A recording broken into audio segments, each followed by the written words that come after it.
Mid-Year Listening Test, Part 2B. You will hear a short talk and some questions. Before the talk, you will have time to read the questions. Listen to the talk about crime fiction and choose the best answer from the answer choices A, B, C and D.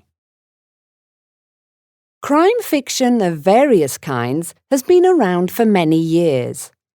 The genre includes a number of different kinds of novels, such as courtroom dramas, legal thrillers, and so on, all to do with crimes, the criminals who commit them, the reasons why, and the people who investigate and solve the crimes.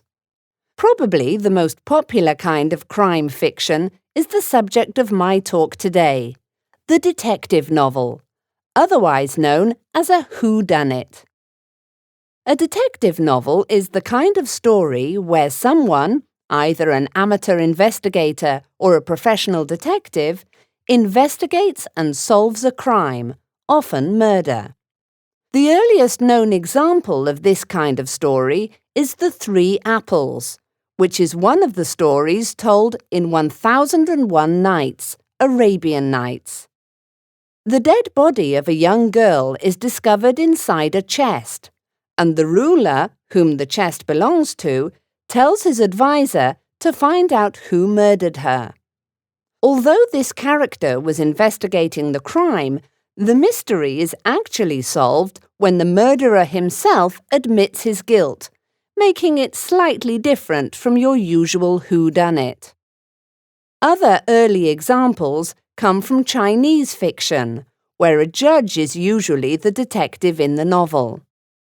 Despite these early examples, critics think of Edgar Allan Poe's The Murders in the Rue Morgue as the first true detective novel in the English language.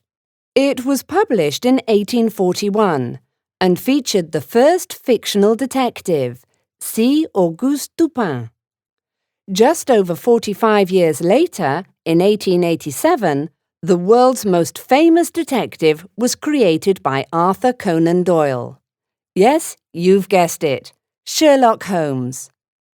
Holmes, who appeared in 4 novels and 56 short stories, was able to solve even the most difficult cases. Between the 2 world wars, detective fiction really came into its own. The British detective novel increased in popularity, and a number of well-loved authors became known, the most famous being Agatha Christie. During this golden age of detective fiction, a set of rules relating to the detective novel became standardized, and while some writers chose not to follow them, Christie's books met all the criteria. For example, the reader must care about the victim, and the victim should die early on in the story. There must be plenty of clues, and the reader should have access to all of them. And the criminal must play an important role in the story, and so on. Agatha Christie's stories presented puzzles that readers had to solve at the same time as her detectives.